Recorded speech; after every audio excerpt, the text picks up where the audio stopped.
Welcome back to my garden. This is Robin. I garden Zone 6 in Northwest Connecticut. Well, they say it's Zone 6. This winter, it was 5B, and I apologize because the heat's running, and I can hear that, so sorry if you can hear that too. So today's the day. The Colorado Spruce in my front yard is getting taken down, and hopefully we'll be able to, get the trunk out. We're just gonna have to see. Our snow has just been melting. We had those 2 really warm days, so we're hoping we can get something done. I already have bought a tree for that front spot, so I'm gonna take you around there, show you what it looks like now, and I'll capture as much as I can, but like I said, it's gonna take him hours just to get this tree out. So let's go see what he's doing. Okay, today's the day we're gonna take down this beast. I'm gonna give you some before and after shots here. So before it gets really loud, while we're taking down the columnar blue spruce in the front, I want to talk to you a little bit about, I know I've mentioned a few times that these spruces, Colorado blue spruce and the Colorado spruce, well, even the Abies concolor, but that one is fine. They just don't get enough sun on the backside. I originally put these here 10 years ago to block my neighbor's pool that's there, even though it's not that much of an inconvenience. And they've grown, obviously. The tops are very healthy. The backsides are completely empty. So we were just talking, and I think what we might do is take this one out and see how nice let me walk over here, I want to be careful here, how nice and full the oak leaf hydrangeas are right here. So I could, and then I have a big pinky winky here. So what I could do, if I take this spruce out, I could plant along the back there with like firelight hydrangeas, more pinky winkies, more oak leaf hydrangeas that can handle, because I'll have more sun. So that might be an answer, but they get big enough, and the leaves on the oak leaf hydrangeas are huge. And I don't have to really worry about the winter time, obviously. But in the summertime, that would provide a really nice screen. So I think we're gonna explore that possibility. So in the meantime, let me take you back to the front. I don't know how much I can capture because it's gonna be hours to take down the other tree, but let me set you up and I'll get what I can. Okay, so here's the before. We're gonna start taking out some major branches. Sean, this won't be in your way, will it? No. Okay. Yeah, to get out, I will be. Okay. I'm dragging everything that way. Okay, all right, I'll get it out of the way. Okay, little by little, we're gonna get this gigantic spruce out of the front yard and replace it with something that's a better size. So we're just gonna let Sean do his magic, and I'll stop talking.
so much more open.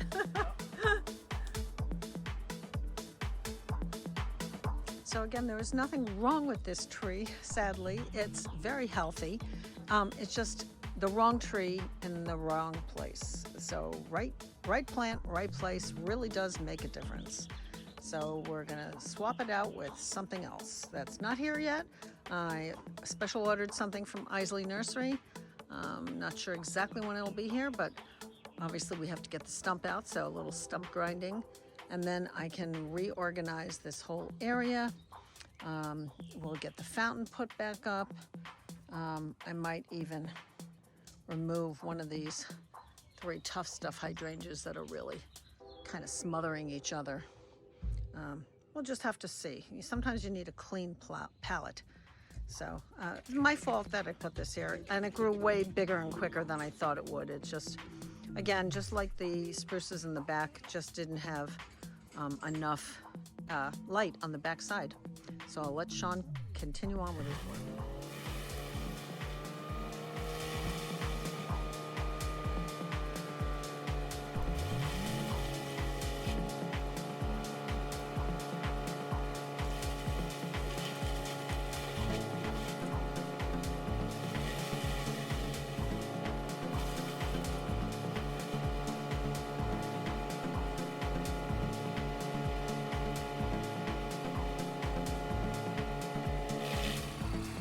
Trying to get the ground covered so he can bring the stump grinder in here.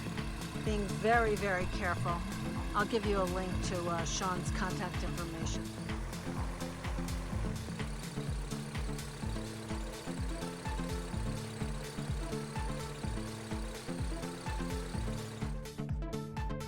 So this was a columnar Colorado blue spruce, Picea pungens fastigiata.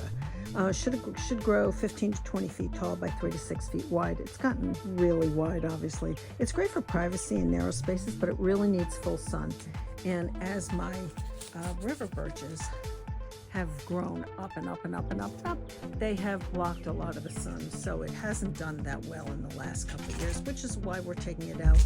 And this time, putting in Angel Falls weeping pine here. We'll make sure we have enough room for it to get sun all the way through.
Planted in the cage.